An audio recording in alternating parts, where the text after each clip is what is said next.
রাজধানীর নয়াপল্টনে বাংলাদেশ জাতীয়তাবাদী শ্রমিক দল আয়োজিত সমাবেশে লাখো জনতার ঢল নামে। বৃষ্টি উপেক্ষা করে সমাবেশে যোগ দেন শ্রমজীবী মানুষ। নির্দিষ্ট কর্মঘণ্টা, ন্যায্য মজুরি ও নিরাপদ কর্মস্থলের দাবি তাদের। তারেক রহমানের নেতৃত্বে শ্রমিকরা তাদের অধিকার ফিরে পাবেন বলে প্রত্যাশা নেতাকর্মীদের। রুদ্র রফিকের রিপোর্টে দেখুন বিস্তারিত।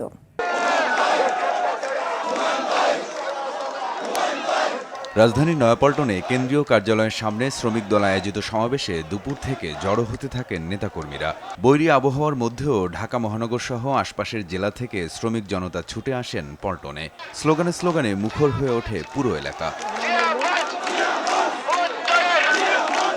সমাবেশে আসা শ্রমিকরা দীর্ঘদিন ধরে চলা বঞ্চনার অবসান ঘটিয়ে ন্যায্য অধিকারের দাবি জানান। বাজার দর সামঞ্জস্য রেখে আমাদের কর্মচারী কর্মকর্তা আমাদের এই পে স্কেল আমরা বাস্তবায়ন চাই।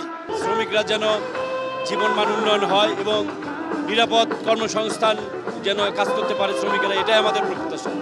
কৃষক শ্রমিক জনতা যেন নতুন বাংলাদেশে সঠিক মর্যাদা পায়। কোনো শ্রমিক কোনো রকমের কোনো দিনমজুর যেন তাদের ন্যায্য পাওনাটা পায়, এটা আমি সরকারের কাছে দাবি জানাচ্ছি। ন্যায্য মজুরির পাশাপাশি কর্মক্ষেত্রে যৌন হয়রানি রোধে সরকারকে কার্যকর পদক্ষেপ নেয়ার আহ্বান নারী শ্রমিকদের। মেয়েরা নানা জায়গায় বিভিন্ন কাজে গিয়ে হয়রানি হয়, রেপ হওয়ার শিকার হয়। তো আমরা চাই উনি যেন এইগুলো একটু খেয়াল করে। নতুন সরকারের কাছে এটাই আমাদের চাওয়া পাওয়া থাকবে যে আমাদের শ্রমিক বোনেরা যেন আর অবহেলিত না হয়। নেতাকর্মীদের প্রত্যাশা, শ্রমিকদের কল্যাণে দেয়া প্রতিশ্রুতি পূরণ করবেন প্রধানমন্ত্রী তারেক রহমান। তারেক রহমানের উদ্যোগে আশা করি আগামী দিনে স্বনির্ভর বাংলাদেশ গড়ার লক্ষ্যে শ্রমিকদের সবচেয়ে বেশি প্রায়োরিটি দিবে। আসুন ঐক্যবদ্ধভাবে তারেক রহমানের হাতকে শক্তিশালী করে সকল চক্রান্ত ষড়যন্ত্র প্রতিহত করে আমরা গণতন্ত্রকে প্রতিষ্ঠানিক রূপ দিই। শহীদ জিয়াউর রহমান গর্ব করে বলেছিলেন সম্মানের সাথে দামে একজন শ্রমিক। তো শ্রম মেহনতি মানুষের ঘাম, তাদের উপার্জিত অর্জন, এটা দিয়ে জাতি সমৃদ্ধ হয়। কাজে শ্রমিক আমরা সবাই, যারা কাজ করে তারা সবাই শ্রমিক। যত কর্মসূচি গ্রহণ করছেন সব কিছুতেই কিন্তু বোঝা যাচ্ছে যে একটা পরিবর্তনের হাওয়া বইছে এবং ইনশাল্লাহ আমরা বিশ্বাস করি যে এই পরিবর্তনটা অব্যাহত থাকবে।